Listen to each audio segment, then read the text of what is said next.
What if the person who loved you most was the one you ignored the most? There's a pain worse than losing someone. It's realizing you lost them while they were still alive.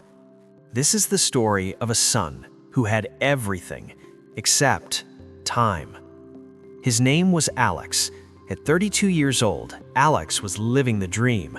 Corner office, expensive suits, a calendar so packed his assistant scheduled his lunch breaks. Everyone wanted a piece of his time. Clients, colleagues, business partners. Everyone except the one person who never asked for much, his father, George. George was a simple man, a retired school teacher who lived in the same small house where Alex grew up. The paint was peeling, the garden needed work, but George didn't mind. He had his books, his morning tea, and a phone that rarely rang. Every Sunday, George would call his son. "Alex, how are you?" "Busy, Dad, really busy. Can I call you back?" But the call back never came. Years passed, like pages flipping in the wind. Alex's bank account grew, his house got bigger, his car got faster, but his father's voice on the phone grew softer, older, more tired. "Son, maybe you could visit this weekend?" "Dad, I have a client meeting in Tokyo." "Next month then?" "I'll try, Dad. I'll really try." But "I'll try" became "maybe next time," and next time became "when things slowed down." Things never slowed down. Alex told himself he was doing this for his family, for his future, for security. He told himself his father understood that there would be time later, that success required sacrifice. He was right about one thing. Success did require sacrifice. He didn't know what he was sacrificing. It was a Tuesday, 3:47 p.m. Alex was in the middle of a presentation, 70 people in the room, a deal worth millions on the table. His phone buzzed. Unknown number. He ignored it. It buzzed again and again. Annoyed, he glanced at the screen during a break. 12 missed calls, 3 voicemails. The last message was from a hospital. "Mr. Alex, this is County General. Your father has been admitted. Please call us immediately." The room suddenly felt too small, too loud, too bright. Alex's hands shook as he dialed. "Your father had a heart attack. He's stable now, but you should come." Alex ran. For the first time in years, he ran without checking his schedule. When he reached the hospital room, he stopped at the door. There was his father, small, fragile, connected to machines that beeped and hummed.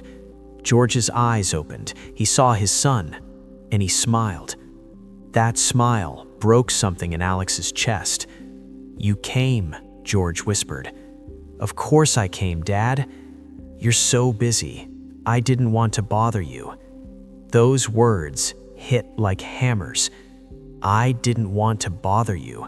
How many times had his father felt like a burden, like an interruption, like someone not worth 5 minutes of time? Alex sat beside the bed. He took his father's hand. It felt thin, weak, like paper. When did his father get so old? The doctors said George needed rest. Weeks, maybe months of recovery. Alex made a decision that shocked everyone at his office. He took a leave. Indefinite. Immediate. His colleagues thought he was crazy. His assistant asked 3 times if he was sure, but Alex had never been more certain of anything.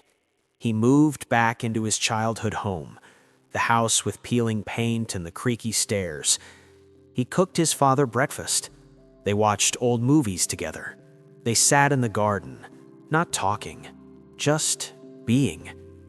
One evening, as the sun painted the sky orange and purple, George spoke. "You know, son, I used to pray you'd call. Then I prayed you'd just be happy. Then I just prayed you'd remember me." Tears rolled down Alex's face. "I'm sorry, Dad. I'm so sorry." George squeezed his hand. "You're here now. That's what matters." But Alex couldn't stop thinking about all the years, all the Sundays, all the calls cut short, all the visits postponed. He had been chasing success, while his father was counting days until his son might have an hour to spare. 3 months later, George passed away peacefully in his sleep. Alex held his hand until the end. At the funeral, people shared stories, how George helped students long after they graduated, how he volunteered at the library, how he gave what little he had to anyone who needed it. Alex realized something that shattered him. His father was rich, not in money, in love, in kindness, in the things that actually mattered. And Alex, he had millions in the bank and a heart full of regret. You see, we spend our lives climbing ladders, chasing titles, building empires, but we forget to ask the most important question: what's waiting for us at the top? Alex reached the top. He had the office, the success, the respect. But when he got there, he was alone. Because the people who loved him weren't at the top. They were at the bottom, waiting, hoping, slowly giving up. Listen to me carefully. Your parents won't be here forever. Your family won't wait forever. There will always be another meeting, another deadline, another opportunity, but there will never be another moment with the people you love. Once it's gone, it's gone. Don't wait until it's too late to realize that success without people to share it with is just expensive loneliness. Call your parents, visit them, sit with them, listen to their old stories, even if you've heard them 100 times, because one day you'd give everything you own to hear those stories just one more time. Time is the only currency that matters, and you can never get it back. Alex learned this lesson the hard way. Don't be like Alex. If this story touched your heart, hit that like button. Share it with someone who needs to hear this message, and subscribe for more life-changing stories that remind us what truly matters. Because sometimes we all need a wake-up call before it's too late.